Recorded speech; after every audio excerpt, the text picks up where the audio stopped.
사도행전 20장 21절을 보면은요, 우리 한번 같이 읽어볼까요? 다 같이 시작. 유대인과 헬라들의 하나님께 대한 회개와 우리 주 예수 그리스도께 대한 믿음을 증언한 것이라. 그랬습니다. 사도 바울이 공중에서나 각 집에서나 유익한 것은 꺼리지 아니하고 모든 사람들에게 증거하였는데, 그 증거한 내용이 하나님께 대한 회개를 증거했다. 또 우리 주 예수 그리스도에 대한 믿음을 증거했다 그랬습니다. 하나님께 회개하는 거, 이게 어떻게 복음이 될까? 여러분, 회개가 무엇입니까?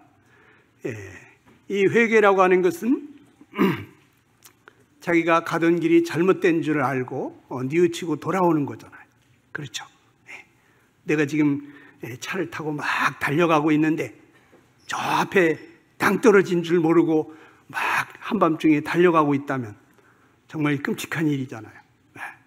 그런데 이 앞을 탁 내다보시는 하나님이, 야, 멈춰라. 거기 가면 너 죽는다. 유턴해라. 돌아오라. 이렇게 말씀하신다면 이건 정말 기쁜 소식이죠.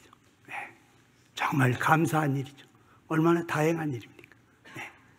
하나님께 회개하는 것이, 이것이 복음이에요.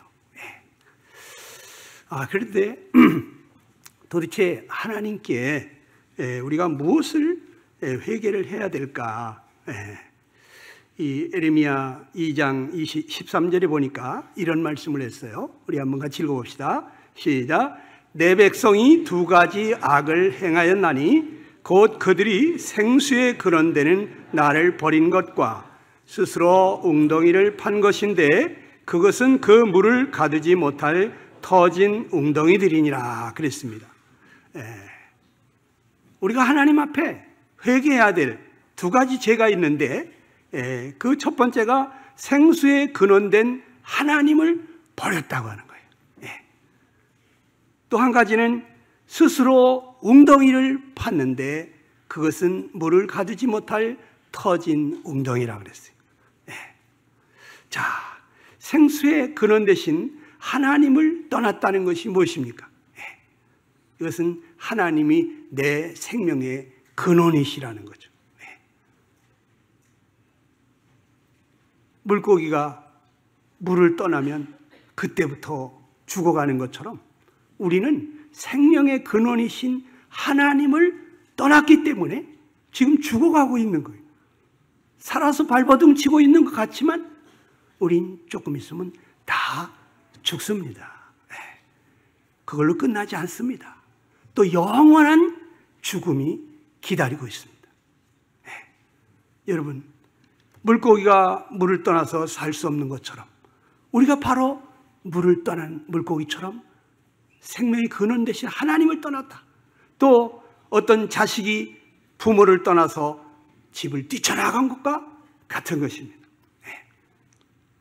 부모가 내 마음에 안 든다고, 내 생각과 다르다고 부모를 뛰쳐나가서 그동안에 자기를 어떠한 사랑으로 키워줬는데 그 은혜를 다 깡그리 잃어버리고 그리고 집을 뛰쳐나갔다.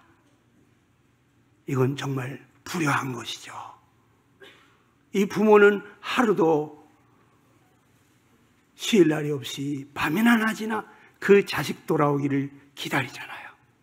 저녁이 되면 이놈이 어디서 잠은 제대로 자고 있나, 또 때가 되면 이 녀석 어디서 밥은 제대로 먹고 있나, 밤잠을 못 이루고 밤낮으로 얼굴에 미소가 사라지는 거예요. 자식이 집을 나가면 부모의 얼굴에 웃음이 사라지는 것입니다. 그런데 이 집 나간 자식이 돌아온다는 것, 이것은 부모에게 큰 기쁨이죠. 근데 집 나간 자식 돌아오라고 하는 것처럼 바로 우리가 하나님을 떠났기 때문에 하나님께로 돌아오라는 것입니다. 우리는 모태에서부터 하나님이 우리의 장부를 다 지으셨다고 성경엔 말씀하고 있는데요. 시편 139편 13절을 보면은 같이 읽습니다. 시작. 주께서 내 장부를 지으시며 나의 모태에서 나를 만드셨다 그랬어요. 네. 하나님이 내 생명을 지으신 분이시다 이거예요. 네. 어머니 태에서 내 오장육부를 다 지어주신 분이 우리 하나님이시다 이거예요. 네. 그 하나님은 우리가 정신없이 잠을 잘 때도 그때도 졸지도 아니하시고 주무시지도 아니하시고 지켜주시는 분이십니다. 하나님은 나를 밤낮으로 지켜주시고 계십니다. 우리는 우리의 힘으로 사는 것 같지만 그러나 하나님이 우리의 생명을 보존해 주시지 아니하면 우리는 한순간도 살 수 없다는 거예요. 우리는 저녁이 되면 피곤해서 정신없이 잠을 자지만 그 밤에도 잠 못 자는 사람들 있잖아요. 천문학자들. 저 하늘에 혹시라도 지구를 향하여 날아오는 별은 없나? 지구 땅덩어리보다 커다란 별들이 얼마나 많습니까? 그 중에 하나라도 지구로 날아오고 있다면 내일은 없는 거예요. 이 지구는 산산이 부서지는 거예요. 생명체가 더 이상 살 수가 없는 거예요.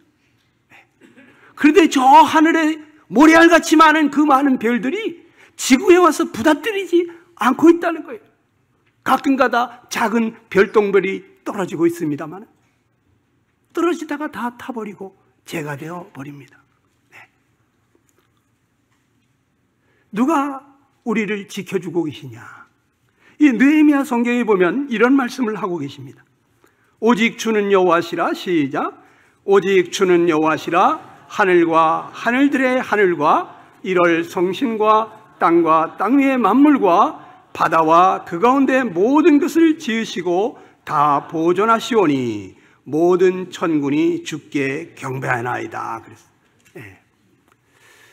우리 하나님이 저 해와 달과 별들과 그 하늘의 모든 우주 만물을 지으신 분이신데 그 하나님이 땅도 만드셨고 땅 위에 있는 만물도 지으신 분이시고 또 바다와 그 가운데 모든 것을 지으신 분이신데 다 보존해 주고 계시다는 거예요.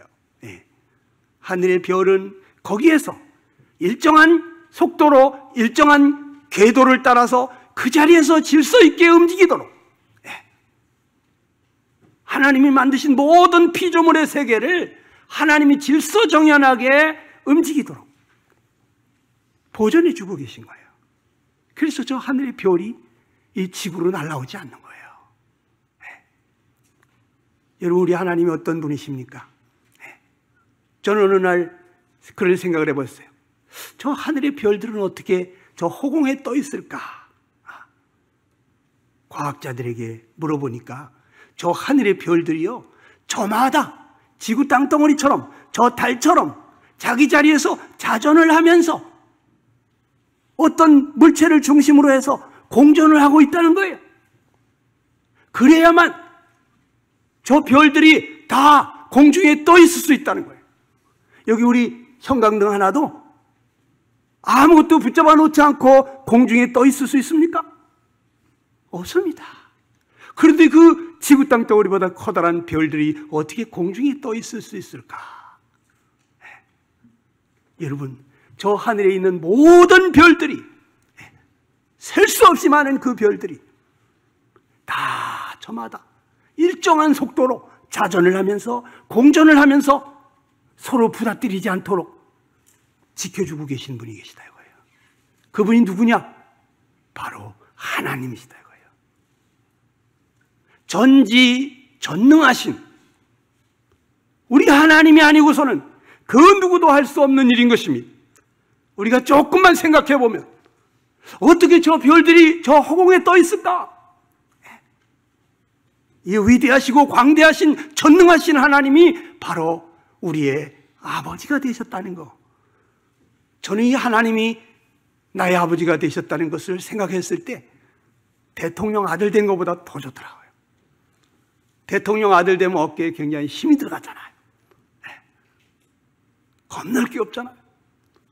그런데 이 만주의 하나님, 이 만왕의 왕이신 그 하나님이, 전능하신 하나님이, 창조주 하나님이, 없는 것을 있게 하실 수 있는 그 놀라우신 하나님이 나의 아버지가 되셔서 내 기도를 다 들어주고 계시다는 것을 생각할 때 너무 좋더라고요. 성경책을 이렇게 들고 광화문 네 거리를 걸어다니면서 하나님이 우리 아버지시다. 여러분, 대단한 분들입니다. 하나님 자녀 되셨습니까? 여러분, 정말 어마어마한 복을 받은 것입니다. 우리가 정말 하나님의 자녀답게 당당하게 이 어두운 세상을 힘있게 밝히면서 우리가 살아야 합니다. 사도 바울은 우리가 첫 번째로 회개해야 될 것이 있는데, 그것은 하나님이 내 생명의 주인이라고 하는 것을 이걸 깨닫고 그 하나님께로 돌아오라는 거예요. 하나님 없이는 우리의 생명이 이 땅에 태어날 수도 없고 또 지금까지 살아올 수도 없다는 거죠. 여러분, 하나님 없이 살 수 있습니까? 한순간도 살 수 없다는 거예요. 하나님이 저 별 하나만 그냥 지구로 날아오게 허용하시면요, 우리는 내일이 없어요. 내일이 내 날이 아닙니다. 하나님이 졸지도 아니하시고 주무시도 아니하시고 우리를 지켜주시는 분이십니다. 이 사도 바울이 두 번째로 하나님께 우리가 회개해야 될 죄가 있다고 말하는데, 그것은 무엇이냐? 방금 전에 본 대로 스스로 웅덩이를 판 것, 이게 바로 죄라는 것입니다. 여기서 뉘우치고 돌아오기를 바라는 거예요. 여러분, 스스로 웅덩이를 팠다는 것이 무엇입니까? 하늘에서 비가 안 내려도 내가 이 웅덩이 파서 여기에 물을 저축해서 이걸로 농사 지면서 내가 살 거다. 하나님 안 도와주신다고 내가 못 살아? 하나님을 제껴놓고 내 힘으로 살 수 있다고 애쓰고 발버둥 치는, 이거 회개해야 될 죄라고 하는 거예요. 하나님이 악인과 선인에게 햇빛과 비를 골고루 내려주신다고 하셨어요. 얼마나 감사합니까? 나는 하나님을 생각하지도 않는데 하나님이 어딨어? 아이, 믿는 사람들이나 하는 소리지. 그리고 우리 하나님을 등지고 가는데, 하나님을 등지고 가는 그 사람의 등허리에 은혜의 햇살을 비추듯이 하나님은 우리에게 공평하게 악인에게나 선인에게나 햇빛과 비를 내리시는 참으로 선하시고 인자하신 하나님이신 것입니다.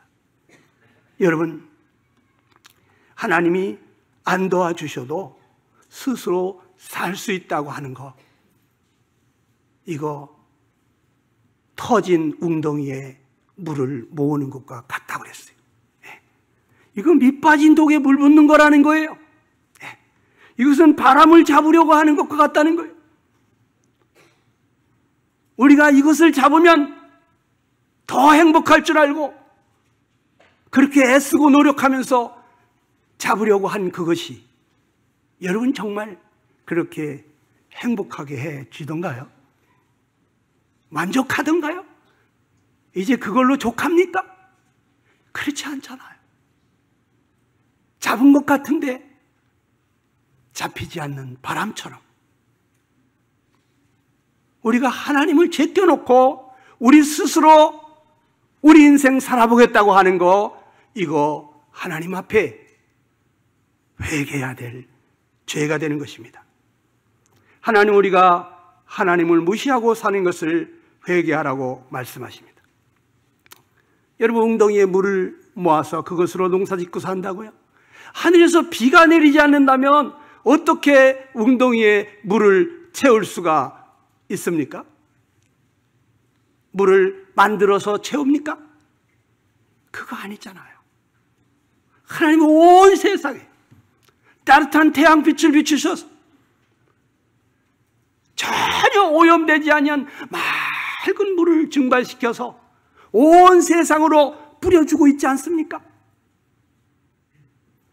우리는 아침부터 저녁까지 계속해서 물을 더럽히고 있는데 하나님은 깨끗한 물, 오염되지 아니한 물을 온 세상에 쫙 뿌려주시면서 우리에게 살게 해주고 있어요. 모든 생명체가 살아가도록 해주고 계십니다. 하나님은 이런 것들을 다 은혜로 주신다는 거예요. 하나님이 우리에게 베푸시는 것은 값없이 은혜로 주시는 것입니다. 은혜라고 하는 것은 받을 자격이 전혀 없는데도 불구하고 과분한 사랑을 베푸는 거예요. 내가 잘해서가 아닙니다. 여러분과 저는 하나님을 찾지도 않고 구하지도 않고 하나님을 사랑하지도 않았고 하나님을 위해서 뭐 해드린 적도 없었잖아요. 그런데 누군가가 교회 가자.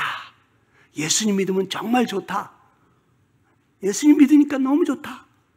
너도 같이 믿었으면 좋겠다. 사랑하는 가족들이, 친구들이, 누군가가 여러분들을 사랑하는 분들이 강권해서 하나님 앞에 나왔잖아요. 그런데 하나님은 우리에게 너무 놀라운 은혜를 베푸셨습니다.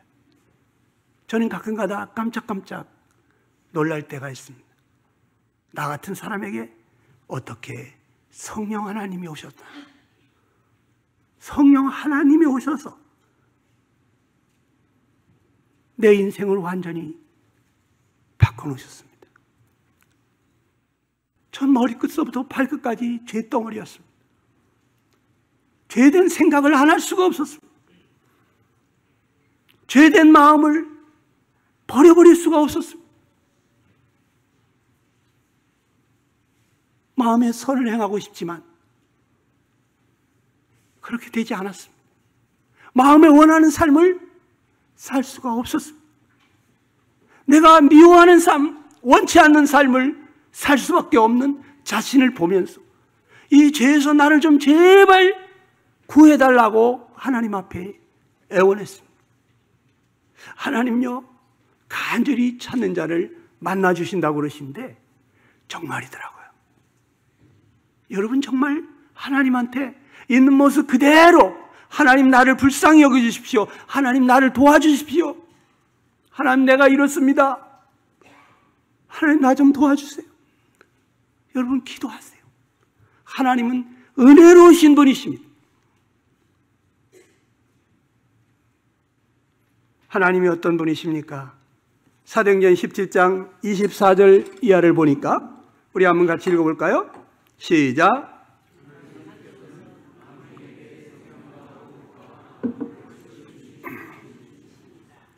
하나님은요, 우리에게 생명을 주신 뿐만 아니라 우리가 살아가는 데 필요한 모든 것을 은혜로 주시는데 우리 호흡을 주셨다 이거예요. 여러분 여기 잠깐 동안도 숨 안 쉬면 죽잖아요. 코 막고 한 3분만 있으면 여기 다 쓰러질 거 아닙니까? 안 쓰러질 분 있어요? 여러분, 그런데 여러분 산소 탱크 들고 왔습니까 오늘?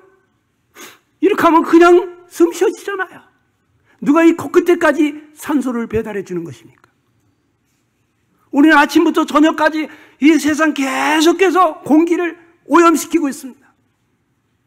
그런데 하나님은 밤새도록 그 더러워진 공기를 다 풀이나 나무나 해초를 통해서 다 흡수하고 맑은 산소를 내놓습니다.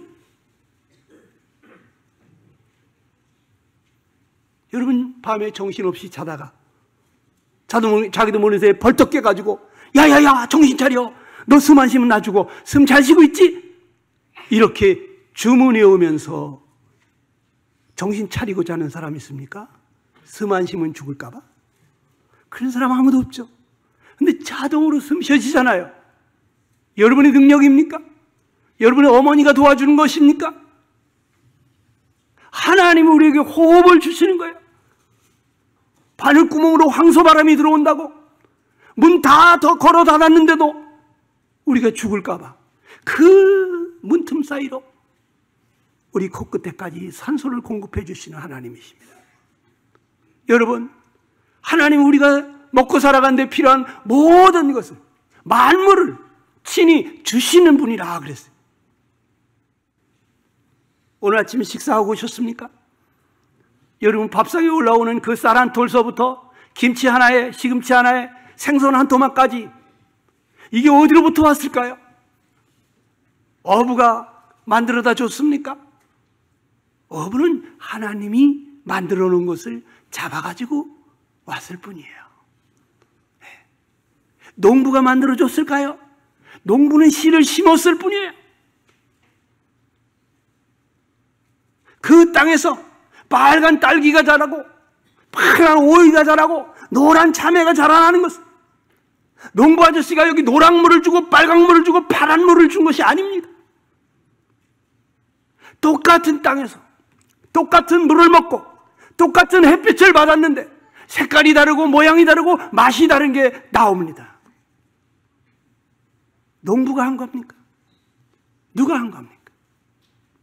하나님 우리에게 만물을 주신다고 그랬어요. 다 같이 해봅시다. 하나님은 주시는 분이다. 하나님은 주시는 분이다. 여러분, 큰 자가 작은 자를 섬기는 것입니다. 부자가 가난한 사람을 도울 수가 있는 거예요. 힘 있는 자가 힘 없는 자를 도울 수가 있는 거예요. 하나님은 강하신 분이세요. 부하신 분이세요. 하나님 크신 분이세요. 하나님 우리에게 주시는 분이세요. 하나님은 무엇이 부족해가지고 사람에게 섬김을 받으셔야 될 분이 아니라 그랬어요. 오늘날 잘못된 종교들이 뭔가 그래도 내가 열심히 해야지, 내가 뭐 한 거 없는데 아유 어떻게 나 같은 게 구원을 받아, 이렇게 가르치고 있습니다. 여러분이 하면은 또 얼마나 할 수 있습니까? 하나님께 뭘 해드릴 수가 있습니까? 내가 의로운들 하나님께 무엇을 드리겠으며 하나님이 내 손에서 무엇을 받으시겠느냐? 내 의는 인생이나 유익하게 할 뿐이니라. 사람에게나 도움이 되지. 우리의 의는 우리가 가장 귀한 것을 드린다 해도 하나님 받으실 만한 게 없으세요. 하나님 우리를 도와주고 싶어 하시는 분입니다. 하나님 은혜로우신 분이십니다. 하나님 우리를 섬겨주고 싶어 하십니다. 예수님 믿으면 뭐 손해볼까 봐 걱정하지 마세요. 제가 장담합니다. 결코 여러분 후회하지 않습니다. 예수님 믿으면요 너무 좋습니다. 그런데 우리 아내는 안 그렇던데, 저 양반 거짓말하고 있네, 그러신 분 계십니까? 여러분, 예수님 믿었어도 예수님이 그 마음 가운데 주인이 되어서 왕이 되셔서 그 마음을, 그 삶을 다스리도록 맡기는 사람에게 놀라운 삶이 펼쳐지는 거예요. 오늘 많은 사람들이 예수님 믿는다고 하는데 여전히 자기를 믿지 예수님 믿지를 않더라고요. 자기 지혜를 믿고 자기 돈을 믿고 자기 능력을 믿고 자기 힘을 믿고 자기가 살지 주님이 살아달라고, 주님이 도와달라고, 주님 아니면 안 된다고 주님 앞에 무릎 꿇고 엎드리는 사람들이 너무나 적은 것입니다. 그래 30년, 50년을 신앙생활 했는데 여전히 신경질 내고 화내고 그런 사람들이 있어요. 왜 그럴까? 육으로 사는 것이 습관이 됐어요.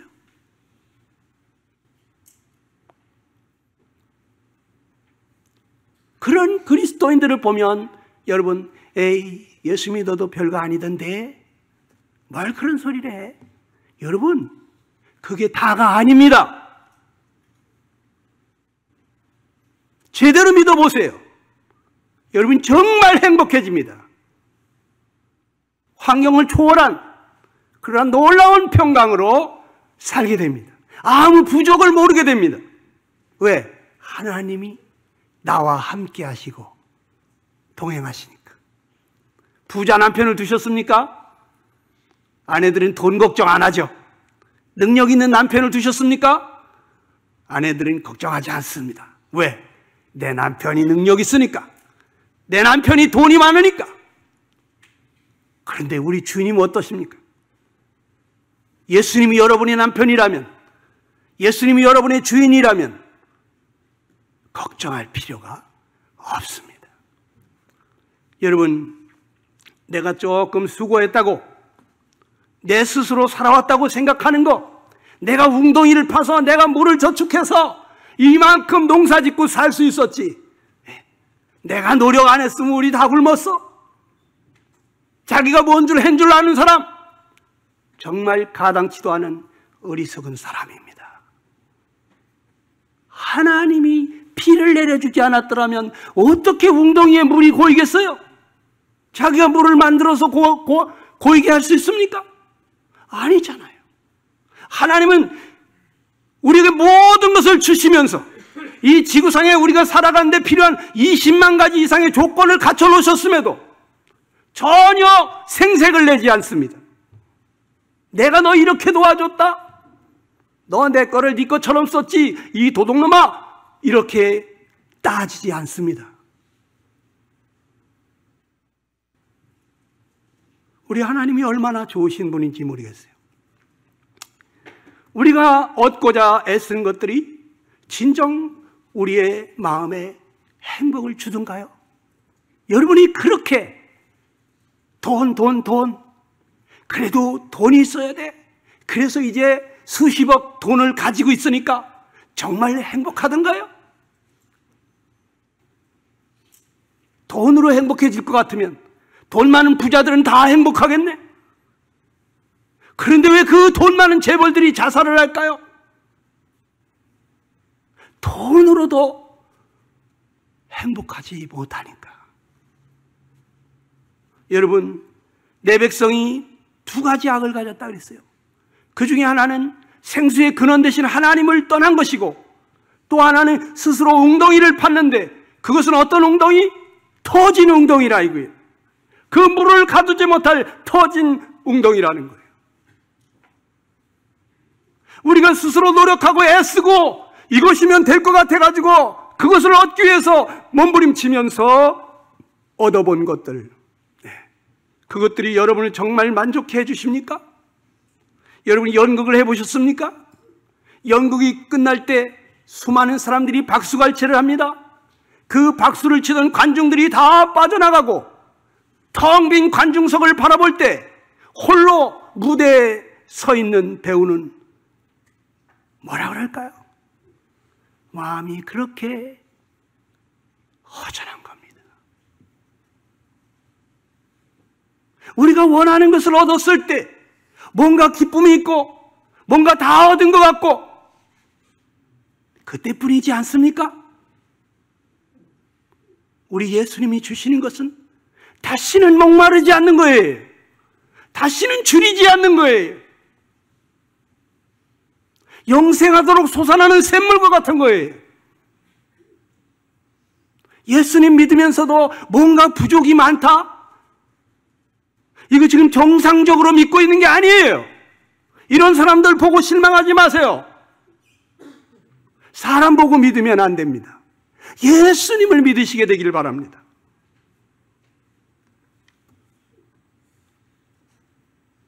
채워도 채워지지 않으니까 이 뻥 뚫린 가슴을 채워보려고 그 무언가를 하려고 수많은 사람들이 노력하고 있습니다.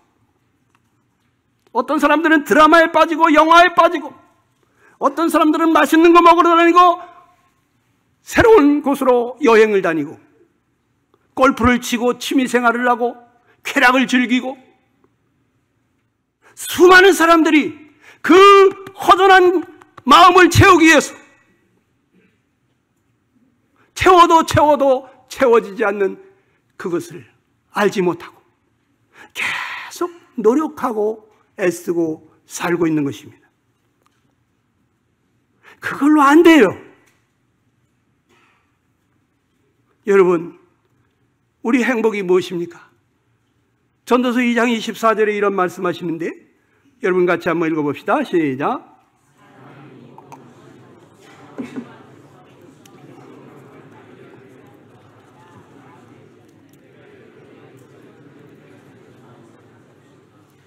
여러분, 인생살이 하면서 심령으로 낙을 누리는 거, 이 마음의 즐거움, 이것이 최고라는 거예요. 이거보다 나은 게 있다 없다? 없나니! 심령을 낙을 누리게 하는 것보다 나은 것이 없나니! 없어요! 돈, 권세, 명예 다 누려보신 분이 하시는 말이에요. 솔로몬보다 더 누려본 사람이 있어요? 그가 인생살이 살면서 깨닫고 하는 소리예요. 성령의 감동을 받아서 이 깨달음을 가졌겠죠. 마음이 즐거워야 되더라. 여기 인생 살아보신 분들은 좀 아실 거예요. 그래, 마음이 즐거워야지. 안 그렇습니까? 어르신들, 마음이 즐거워야지.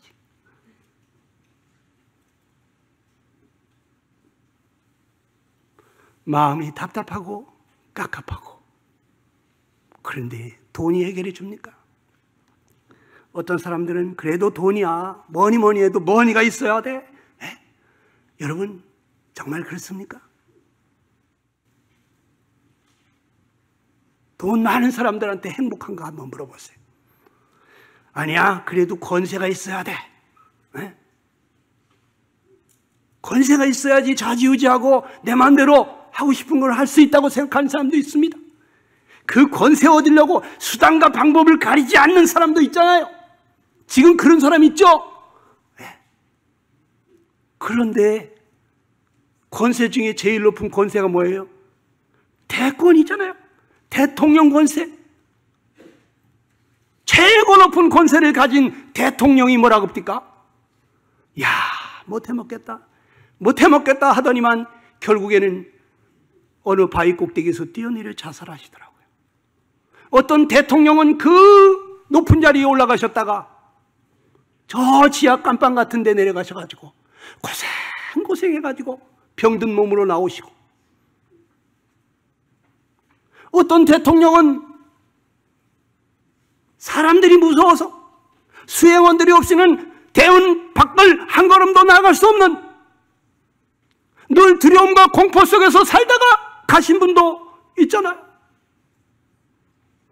왜 대권을 가졌는데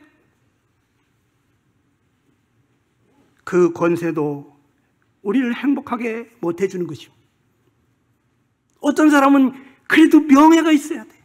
사람들이 인정해주면 기분이 좋죠. 존경해주고 박사님, 교수님 하면 좋죠.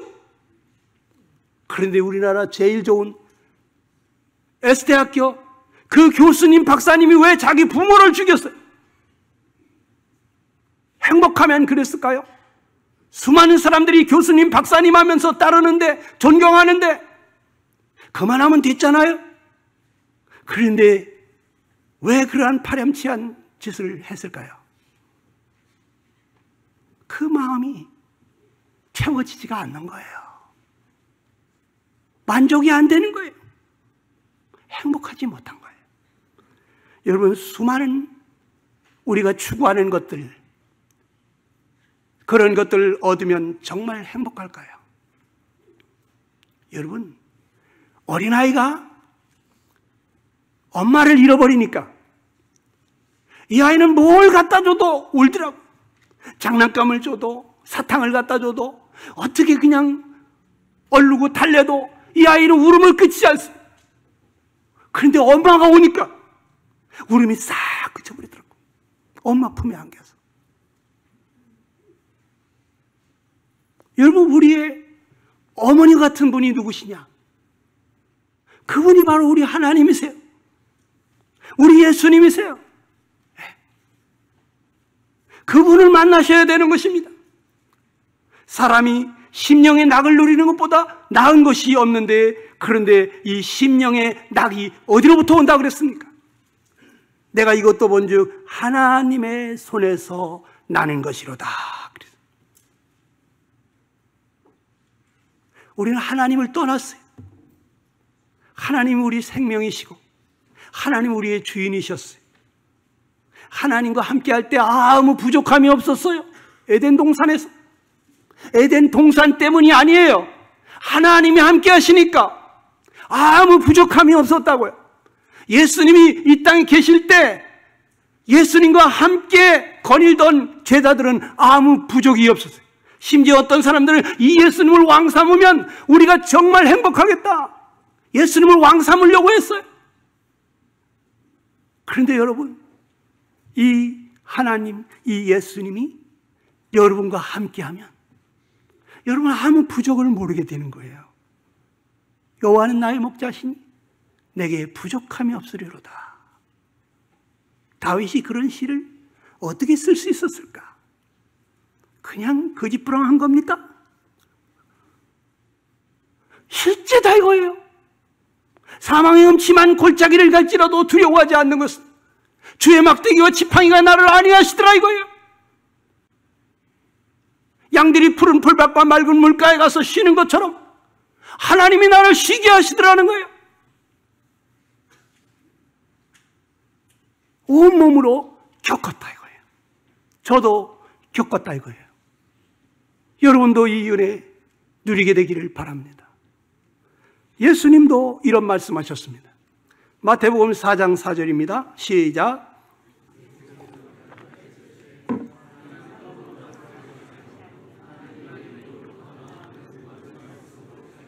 사람이 떡으로만 살면 안 된다. 짐승처럼. 네. 먹을 것만 있으면 족한 줄 아는 짐승처럼 그렇게 살면 안 되는 거죠. 네. 또 그렇게 살 수가 없어요, 우리는. 왜? 우리는 심령을 가지고 있기 때문에, 영혼을 가진 존재이기 때문에 하나님의 입에서 나오는 말씀으로 산다? 무슨 얘기입니까? 하나님의 말씀이 임하면 여러분 갑자기 소망이 생깁니다. 갑자기 근심이 사라집니다. 근심 걱정으로 가득 차 있는데 대통령이 여러분에게 와가지고 가정 방문해가지고 걱정하지 마시오, 내가 이 문제 싹 해결하겠습니다. 그러면 얼굴빛이 바뀌는 거예요. 그런데 만왕의 왕이신 전능하신 하나님이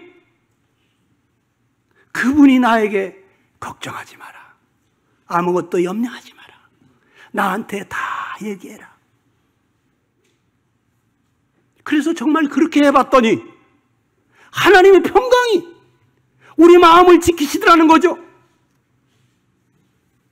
그래서 제가 예수님 믿고 20년 동안 스트레스가 뭔지 모르고 살아봤다 그랬잖아요. 어떻게 그렇게 될 수 있을까요? 스트레스가 안 찾아왔을까요? 저는 내일 먹을 쌀이 없고 10원에 통장에 10원 한 푼 없이 살아봤어요. 네. 그런데 모든 문제를 하나님께 가져가서 하나님께 말씀드리니까 하나님이 다 맡아주시니까, 하나님의 평강으로 주장해 주시니까 그렇게 행복하더라고요. 하나님, 우리가 세상이 줄 수 없는 그러한 평강의 삶을 살길 원하십니다. 우리가 하나님께 무엇을 회개하라고 하는 것입니까? 정리를 한다면 내가 집 나간 자식처럼 하나님 떠났다고 하는 것을 깨닫고 또 생명의 근원 되신 우리 하나님께 돌아가야 한다는 거예요. 그리고 하나님과 함께 살라는 거예요. 집 나간 자식이 돌아와서 아버지와 함께 살듯이 우리 이제 하나님께로 돌아와서 하나님과 함께 살라는 거예요. 하나님이 나와 동행해 주시겠다는 거예요. 혼자 고생하지 말고 하나님과 함께 모든 것을 해결하면서 하나님 주시는 평강 가운데 살라는 것입니다. 우리 그리스도인의 삶은 이거예요. 하나님이 아버지처럼 나를 도와주시겠다고 말씀하십니다. 오늘 저는 쉬지 말고 기도하는 게 뭐냐? 도대체 어떻게 그렇게 할 수가 있나? 근데 하나님이요, 내가 쉬지 않고 내 기도를 들어주겠다. 내가 쉬지 않고 응답하겠다. 그렇게 저에게 가르쳐 주시더라고요. 우리가 어떻게 범사에 감사할 수가 있습니까? 아들을 아끼지 아니하시고 내어주시니가 모든 것을 은사로 주지 아니하시겠느냐 하신 분이십니다. 나에게 일어나고 있는 모든 일들이 하나님의 은사예요. 하나님의 은혜로 나에게 허락하신 거예요. 나를 위해서, 나의 유익을 위해서. 그렇기 때문에 우리는 감사할 수 있는 것입니다. 엎어져도 감사할 수 있고 자빠져도 감사할 수 있는 것입니다. 얼마 전에 제가 12월 23일 날 동탄교회 가서 성탄 집회를 해야 되고 끝나면 서울에 와서 서울 북부교회에서 성탄 음악회를 해야 되는데 아침에 제가 우리 어떤 스텝을 하나 태워가지고 가려고 급하게 나오다가 교통사고가 났습니다. 네. 출발하자마자 쏜살같이 달려오는 차하고 제가 이렇게 끼어들다가 그 차 옆구리를 쳤는데 그 차는 첫째 문과 둘째 문이 조수석이 긁혔습니다. 제 차는 운전석 범퍼가 완전히 박살이 났습니다. 네. 얼마나 당황이 됐겠어요. 야, 이 사탄이가 역사하나? 그러면서 당황이 됐는데 가면서 하나님께 감사하더라고요.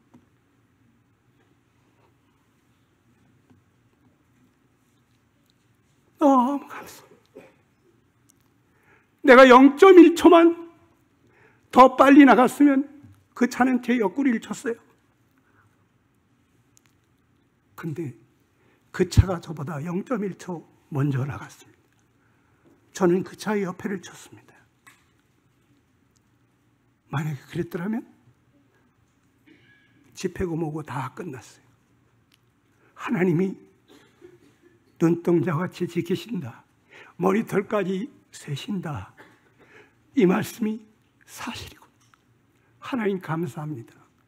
차가 찌그러졌어도 범퍼가 덜그럭거려도 그래도 저 동탄까지 갈 수 있게 하시고 끝나고 다시 서울까지 올라올 수 있게 하시고 또 집으로 무사히 갈 수 있게 해주시더라고요. 만약에 차가 크게 고장났더라면 그날 모든 집회는 스톱이 됐을 거예요. 그것도 감사하더라고요. 여러분, 우리에게 일어나는 모든 일들에 대해서 우리가 감사할 수 있는 것은 하나님은 우리에게 아들을 아끼지 아니하시고 내어주신 하나님이 모든 것을 은사로 주지 아니하시겠네요. 우리의 유익을 위해서 하나님이 은혜로 주고 계신 것들이기 때문에 우리는 그 가운데서 감사하면서 하나님이 나에게 무슨 말씀을 하시려고 그러시나. 그래서 저는 그날 더 하나님을 많이 의지하게 됐어요. 하나님 정말 많이 의지했어요. 사도 바울이 증거한 그 복음의 두 번째 메시지가 무엇입니까? 다시 한번 또 읽어볼까요? 20장 21절 시작.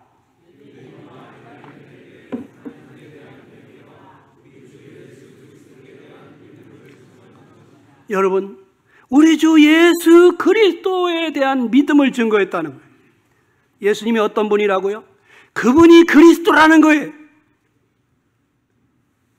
하나님이 성경에 340번이 넘도록 예언하셨던 메시아, 구원자가 올 것이라고 예언했던 그 성경에 약속하신 그분이 바로 이 예수님이라고 하는 거예요.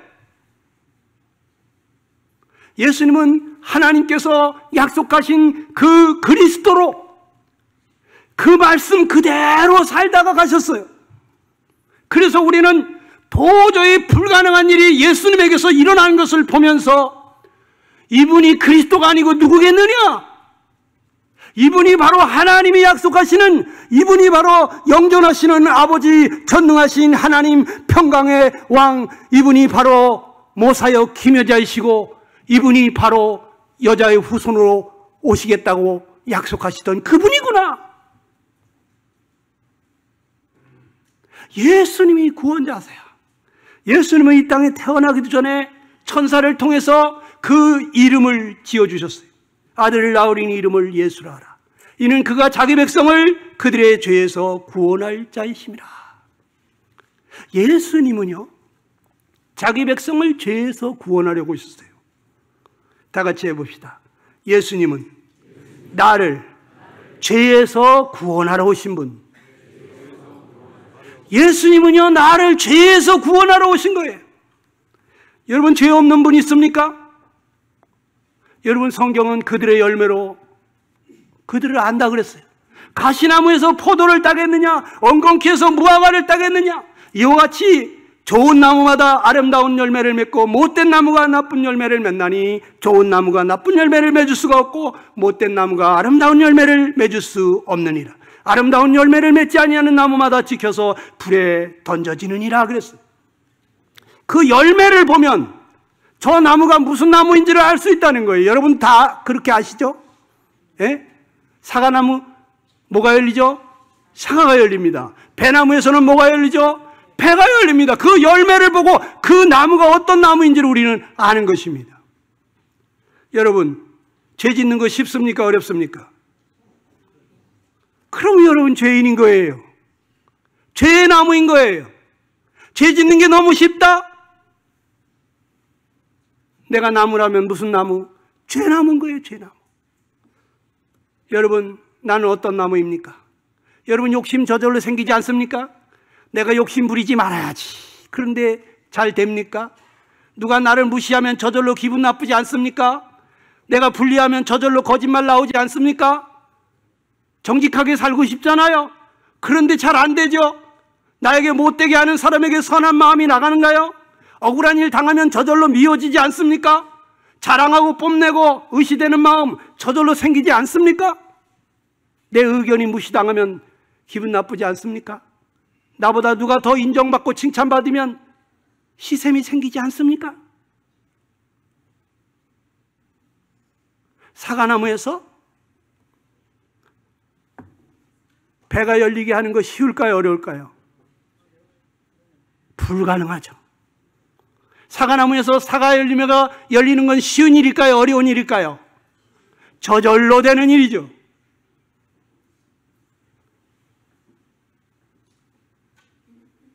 우리가 죄가 저절로 죄의 열매가 맺히고 있다. 내가 누구냐? 바로 나는 죄나무라는 거예요. 못된 나무라는 거예요.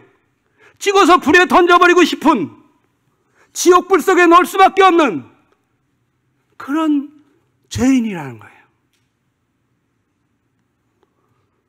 여러분, 죄를 짓게 되면 어떻게 됩니까? 마음이 편치 않죠? 후회가 되고 낙심이 되고 깝깝하고 답답해지죠. 죄책감이 생기지 않습니까? 차라리 죽고 싶지 않습니까? 나는 왜 그럴까? 나 이거밖에 안 되는 인간인가? 차라리 죽고 싶다.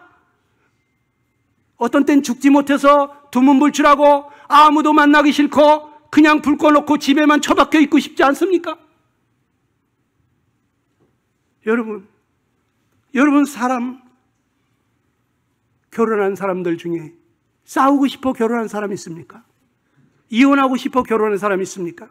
근데 왜 싸우죠? 왜 이혼하는 사람이 많습니까? 여러분, 마음이 원하는 대로 되지 않잖아요.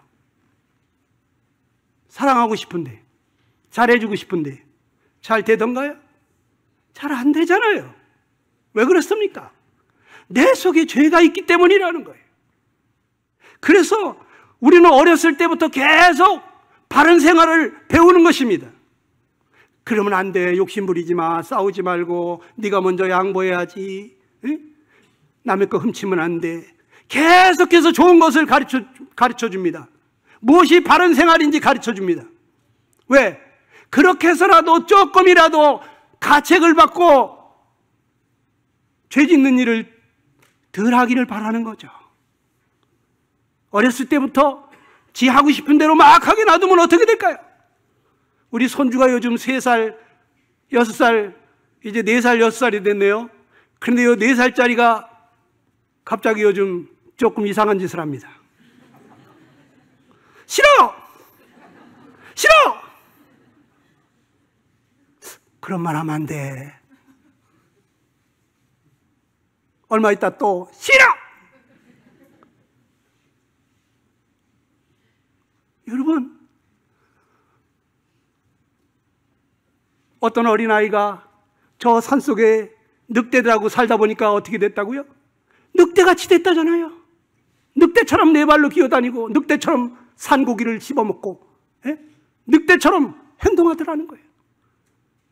우리가 어렸을 때부터 정말 바른 생활을 배우지 않았더라면 아마 지금쯤 이 세상이 교도소가 됐을 거예요.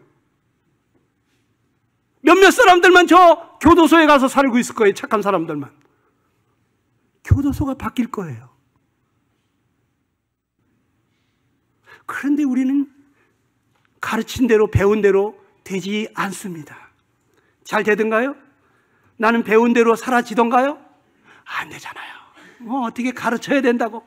여러분, 종교는 계속해서 가르칩니다. 무엇이 옳은지를 가르칩니다.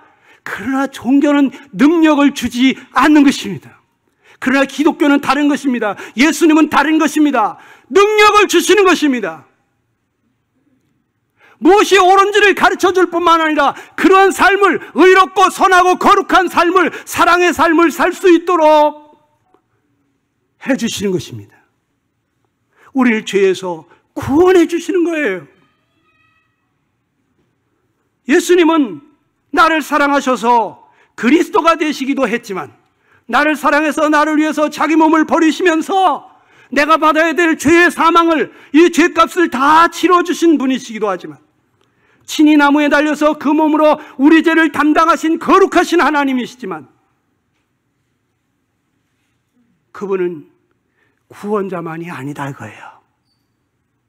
여러분, 예수님은 분명히 여러분과 나에게 구원자가 맞습니다.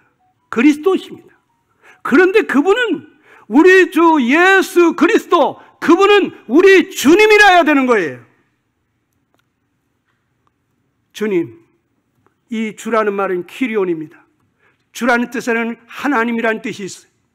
이 예수님이 바로 창조주 하나님이시고 성자 하나님이시고 거룩하신 하나님이, 전지전능하신 하나님이 인간의 몸을 입고 여러분과 나를 사랑하셔서 자기 목숨을 대신 주러 오신 구원자 맞습니다. 그런데 이 하나님이 누구시냐? 바로 만왕의 왕이 되신 분이에요. 하나님 보좌 우편에 앉으셨어요. 그래서 이 예수님을 영접하는 사람, 하나님 자녀가 되게 하는 권세를 주시는데, 예수님은 이 땅에 오시기 전부터 그분은 주님이셨습니다. 그분은 창조주셨어요. 그분이 없이는 만들어진 것이 없습니다. 그분은 이 땅에 오셨는데 그 안에 생명이 있었습니다. 그분은 빛이십니다. 그 안에 영원한 생명이 있어요. 이분이 생명의 근원이신 분이세요. 여러분이 예수님을 영접하기를 원하는 거예요. 아들이 있는 자는 생명이 있는 것입니다. 여기 아들이 없는 사람은 생명이 없는 거예요. 구원을 받다고 하는 것은 예수님을 나의 구원자로, 또 나의 주님으로 믿는 것입니다. 그 사도 바울은 오순절 성령이 임하니까 이런 설교를 합니다. 사도행전 2장 36절 시작.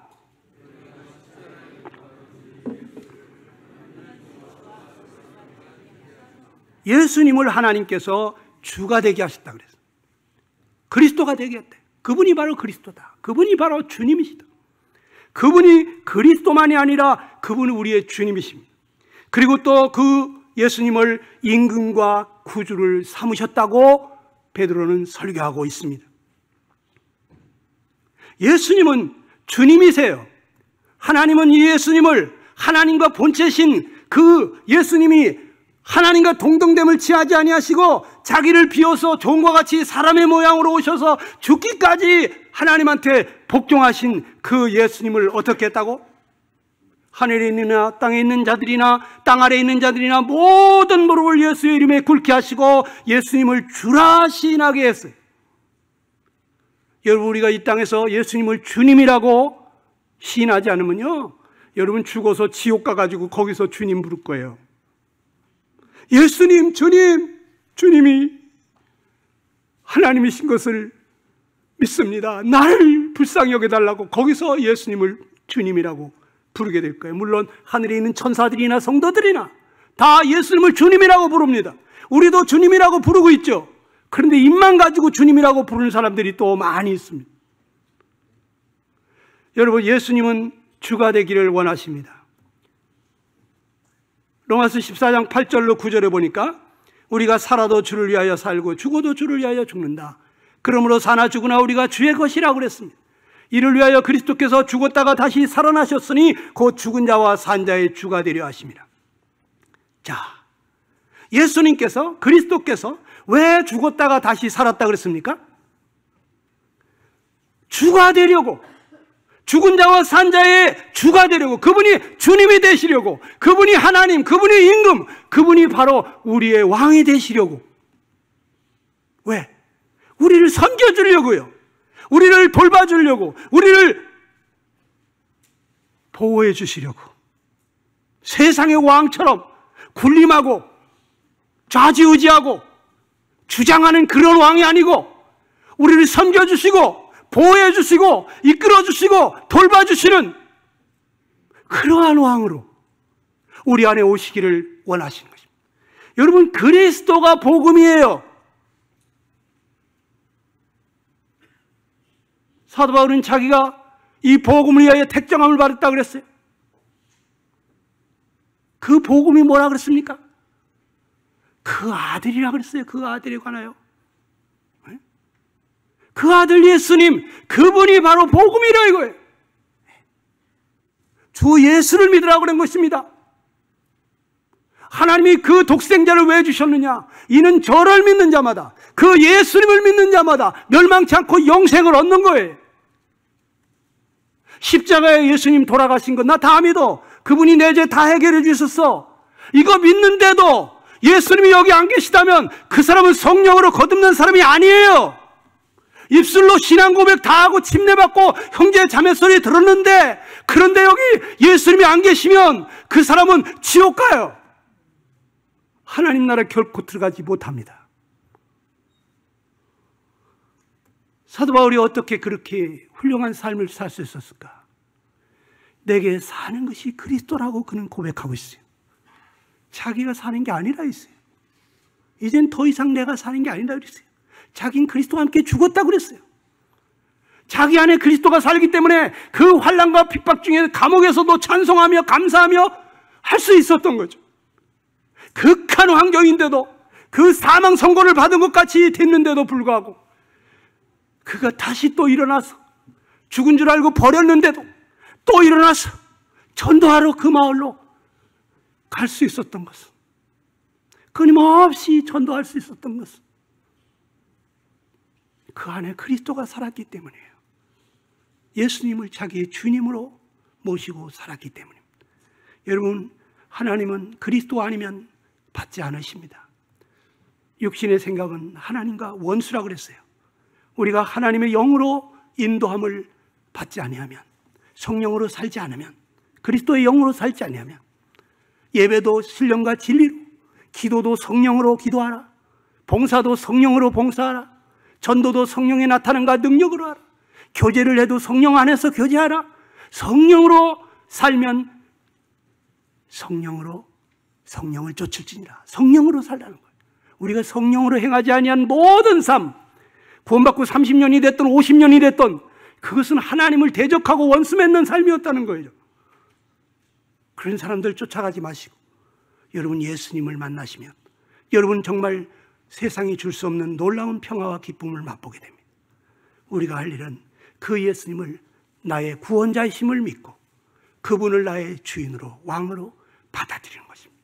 그럴 때 여러분은 하나님 자녀가 되는 놀라운 권세를 얻습니다. 이 시간 기도하겠습니다. 여러분 다 같이 한번 고개 숙이시고 하나님 앞에 기도할 때 하나님, 저는 그동안 몰랐습니다. 하나님이 나를 사랑하셔서 인간의 몸을 입고 오셔서 거룩한 피를 6시간씩이나 흘리시면서 이 죄인을 위하여 자기의 목숨을 아끼지 아니하시고 내어주신, 나를 이렇게 사랑하신 분인 줄 몰랐습니다.